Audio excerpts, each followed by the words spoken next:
So we've pulled over in the River Hamble because I love it, and it's a beautiful day, although it's still a little bit chilly, so I'm going to try and keep warm, otherwise my jaw will freeze up like I did in Bembridge Marina a few weeks ago.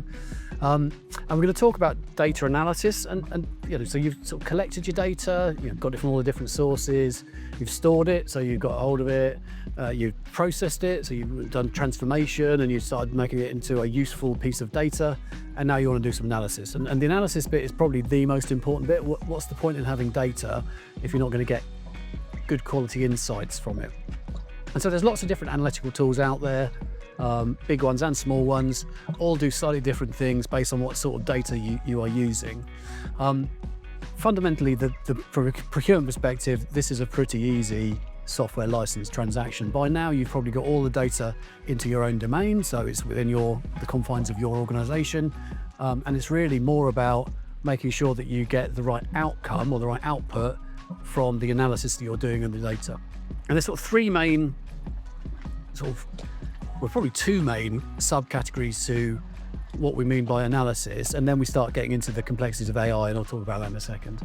The first one is statistical analysis. So if you've got a bunch of data, you want to start drawing out patterns and trends. You want to see who's got the most things in it. Look at volumes, look at different things, try and do some forecasting.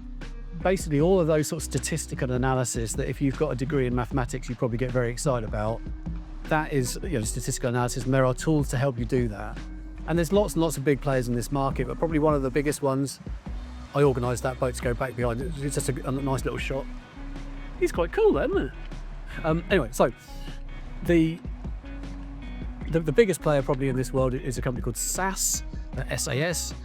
They have got some very robust, long-standing products, and they are one of the bigger analytical companies around. Fundamentally, piece of software, standard software licensing terms apply. You just need to read them and make sure you understand them. But you probably won't go too far wrong with SAS as a product. It's very big and robust. It does its thing, etc. And actually, they're a fairly easy company to work with in my experience.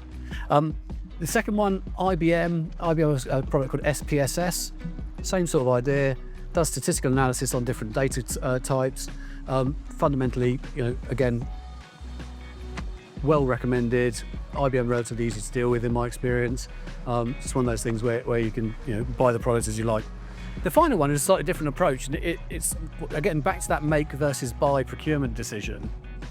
Where most people are going is either buying a product off the shelf or developing their own product using some fairly commonplace languages, coding languages. And one of the most common ones that's out there is a product called R, a language called R, and that specialises in data analysis and looking at different data sets, etc. We'll bang it a bit. So when you're a procurement person and you're being told to spend millions of pounds on pieces of software, it might be cheaper for you to go out and get some developers or work with a company to develop a product that works specifically to what you need, using languages like R or Python, which specialise in these sorts of things and can give you the same end result. Fundamentally, though, statistical analysis, specialist field. I'm no mathematician. It's the sort of thing that you probably want to get good advice from your IT team about the fact you're buying the right product to do the right job. The second subcategory of this is BI tools, or business intelligence tools. Now, they are getting more and more common. They've been around for a very long time. People still think Excel is a BI tool. That's not really what I think. But fundamentally, it's the same sort of idea where you can draw graphs and use different approaches based on statistical analysis to represent data in ways that makes it useful. And one of the biggest ones around that's fairly commonplace is something called Power BI by Microsoft. That is very easy to get hold of. You license it per user, and it's a very useful and pretty intuitive tool. The nice thing about the Microsoft ecosystem is that you can plug it into all sorts of other products, either Microsoft products or non-Microsoft products, to pull together graphical analysis of what's going on with your data. Other products that are very similar, something called Tableau is one that's very, very common. That's actually now owned by Salesforce. There's a company called Qlik, or QlikView, spelled with a Q, Qlik. That is a product that does very similar things. So a lot of this, they all do very similar sort of things. A lot of it actually is down to the user interface. And as a procurement professional, if you're dealing with these companies, I'd recommend getting trial versions. just to make sure that your users are going to be happy with using different applications to do those different graphical analysis things that you want to do. And then the final sort of category in sort of data analysis is where we start teetering into the world of artificial intelligence.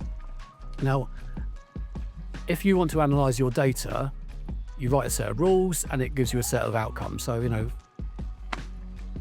if you did a big list of 20 people in a room, you could start saying that, that the average height is 5'10", and, anyone who's 7 foot is probably a basketball player. Those sorts of stupid machine learning rules that you can write, gives you all the insights, or starts giving you insights and trends about what's going on with your data. That was a really bad example. I'm going to apologize for that right now. But those sorts of things are getting more and more complex, and developing the rules and defining machine learning traits, which is a sort of borderline artificial intelligence subcategory, will start giving you and automating some of the decisions or processes you could make as a result of your data. And so in the context of some of the bigger products that are out there, I've already mentioned something called TensorFlow. There are loads, I'm not even going to go through all of them, but there are loads of different products in the machine learning category that maybe when we do the AI video, I'll start talking a bit more detail about that. But fundamentally, the analysis piece, you are buying a bit of software to do some stuff. The IT team need to tell you what they want the outcome to be. You need to make sure you've read all the license terms so you understand it. Make sure you've read all the terms with regards to how things are charged. But fundamentally, it's probably more about the functionality than it is about the commercials at this point.